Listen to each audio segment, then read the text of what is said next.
Hello जी, क्या हाल है। आज की वीडियो में हम बात करेंगे 7 ऐसी मिस्टेक्स का जो कि स्टूडेंट्स करते हैं जिसके बाद उनका एडमिशन या तो रिजेक्ट हो जाता है या फिर वीज़ा रिजेक्ट हो जाता है या फिर उनको वेट करना पड़ता है 1 साल तक के लिए। तो और कुछ फिर ऐसा भी होता है कि वो जर्मनी का सोचना ही छोड़ देते हैं।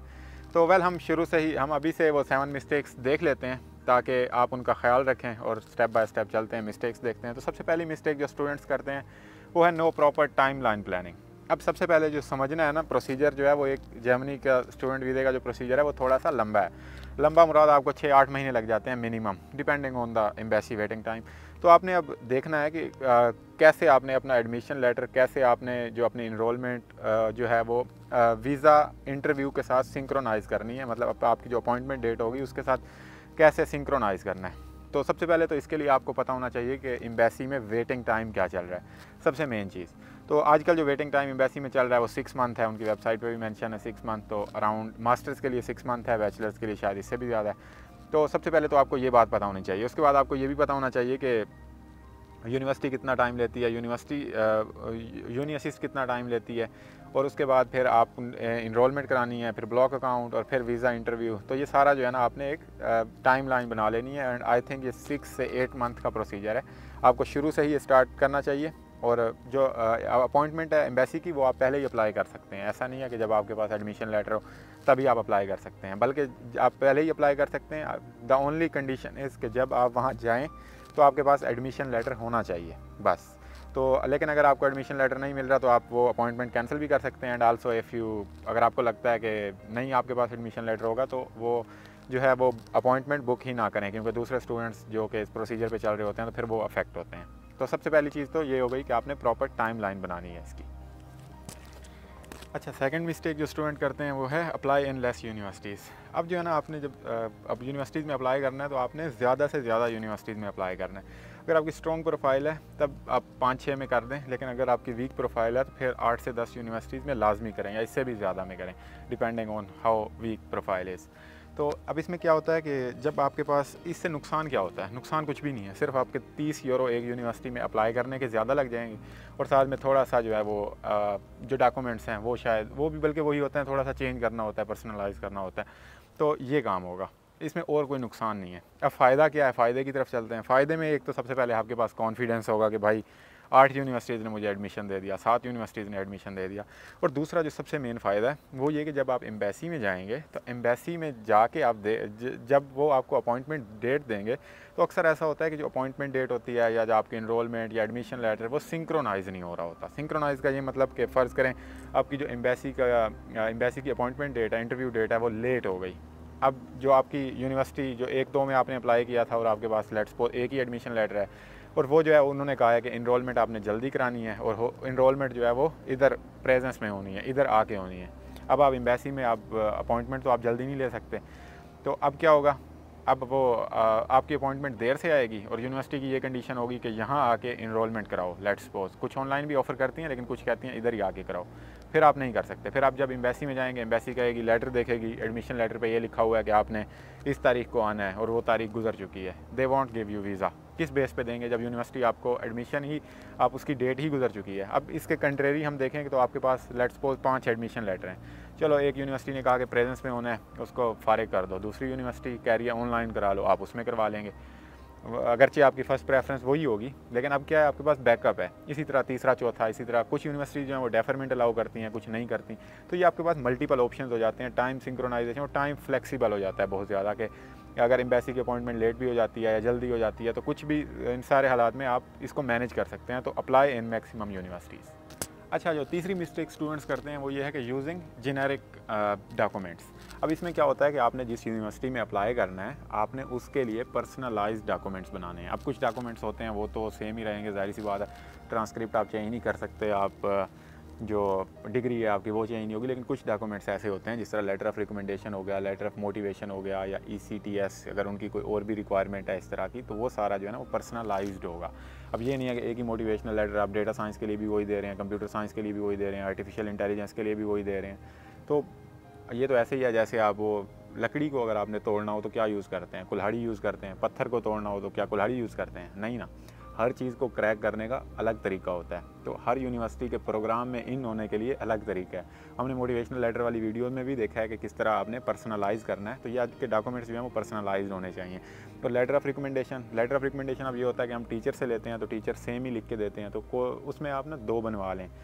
मतलब 2, 3, 4 जितने भी रिकमेंडेशन लेटर वो तो जितने ज़रूरी होंगे उतने आप बनवाएंगे, लेकिन इसमें यह है कि एक आध ऐसा बनवा लें, मतलब कोई आपकी, अगर हम टीचर को जो है वो भी नहीं करना चाह रहे हैं ना, तंग भी नहीं करना चाह रहे कि हर बार हमें पर्सनलाइज बना के दे, तो आप क्या करें कि आपकी जो कोई ड्रीम यूनिवर्सिटी है या कोई ड्रीम कोर्स है तो उसके लिए आप एक जो है पर्सनलाइज बनवा लें और बाकी जनरल चलेंगे, तो उसमें मसला नहीं है। तो एक आध यूनिवर्सिटी में जो है वो आप जो है वो पर्सनलाइज्ड वाला दे दें जो स्पेसिफिक है, और बाकी उसका जनरल भी चलेगा। लेकिन लेटर ऑफ मोटिवेशन जो है ना वो हर एक के लिए आपने पर्सनलाइज बनाना है और उसी चीज़ को हिट करना है जो वहाँ रिक्वायर्ड है, मतलब जो कोर्स है उसी से रेलिवेंसी देनी है और उसी से, वो हम देख चुके हैं उसमें। तो ये आपने करना है कि पर्सनलाइज्ड डॉक्यूमेंट्स बनाने हैं। ये हो गया तीसरी मिस्टेक जो आपने अवॉइड करनी है। और फोर्थ चीज़ जो आपने अवॉइड करनी है वो है एडमिशन इन प्राइवेट यूनिवर्सिटीज़।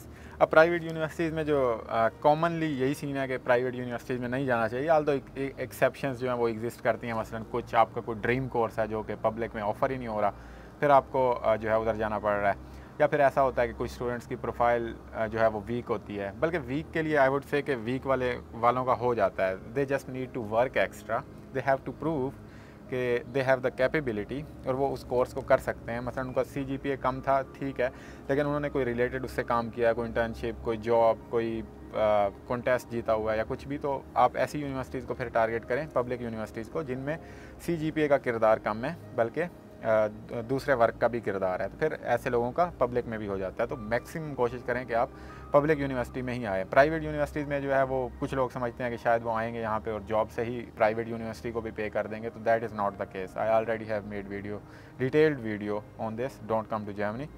तो वो उसमें आप देख लेंगे कि किस तरह आप नहीं, you are not able to pay university fee by earning here, part time earning here. तो this is not the case. So you should always avoid going to private universities, although आपको एजेंट जो है वो इसी काम के लिए बैठे होते हैं, उनको कमीशन भी वहीं से मिलता है। तो but you should not consider private universities for admission. अच्छा, नेक्स्ट मिस्टेक जो स्टूडेंट करते हैं वो ये है कि कंसीडरिंग रैंक ओनली। अब क्या करते हैं स्टूडेंट, कहते हैं कि लिस्ट बना लेते हैं कि यूनिवर्सिटी का रैंक क्या है, जिस यूनिवर्सिटी का रैंक अच्छा होगा बस उसी में जाना है। अब रैंक जो है वो मुख्तलिफ चीज़ों से बनता है। मतलब आप जिस कोर्स में जा रहे हो सकता है यूनिवर्सिटी उसमें अच्छी ना हो। यूनिवर्सिटी का रैंक होता है, एक कोर्स का भी रैंक होता है। तो जो यूनिवर्सिटी का रैंक है वो कोर्स से रिलेटेड नहीं होता। हो सकता है एक कोर्स 2 साल पहले ही वहाँ पे पढ़ाना शुरू हुआ हो और उसका वो रैंक ना हो जो आप एक्सपेक्ट कर रहे हैं। तो वैसे भी रैंक को कंसीडर नहीं करना चाहिए, बल्कि और फैक्टर्स को भी कंसीडर करना चाहिए। लाइक आई वुड से कि वैसे ही जर्मनी की कोई दुनिया की टॉप 100 यूनिवर्सिटीज़ में जर्मनी की ज़्यादा यूनिवर्सिटीज़ नहीं है, लाइक 2, 4, 5 होंगी, इससे ज़्यादा नहीं है। तो I don't think they work on rank, मतलब ज़्यादा ये मुझे लगता है मार्केटिंग भी नहीं करते ये। तो अब इसमें यह है कि आपको रैंक नहीं देखना चाहिए, बल्कि आपको यूनिवर्सिटी की लोकेशन भी देखनी है, वो किस शहर में है, उसके बाद आपको जॉब सिचुएशन क्या है वहाँ पे उस शहर पे, क्योंकि साथ में आपने पार्ट टाइम जॉब भी करनी है। और अगर किसी छोटे में चले जाएंगे, किसी छोटे से गाँव में चले जाएंगे, तो फिर वो जर्मनी आपको लेके बैठ जाएगी। जॉब्स जो हैं वो सिर्फ फिर जर्मन्स के लिए होती हैं, मतलब जिनको जर्मन बोलनी आती है, या फिर उनको फिर सफ़र करना पड़ता है करीबी शहर के लिए जॉब करने के लिए। तो you should not consider only rank, बल्कि आपने अपना कोर्स भी देखना है, अपना इंटरेस्ट भी देखना है, and also location is important कि वो किस लोकेशन पे है जहाँ पे आप पढ़ना चाह रहे हैं। तो ये भी आपने ज़रूर कंसीडर करना है। और सेकंड लास्ट मिस्टेक की बात करते हैं जो कि अक्सर स्टूडेंट्स करते हैं, वो है अप्लाइंग इन इररेलेवेंट कोर्स। अब ये है कि इसमें स्टूडेंट्स अपना टाइम ज़ाया करते हैं एंड आल्सो फीस भी ज़ाया करते हैं, क्योंकि आपका अगर बैकग्राउंड उससे रिलेटेड नहीं है जो कि आप जिसके लिए जो इंटेंडेड आपका कोर्स है, तो फिर आप उसमें अप्लाई ना करें।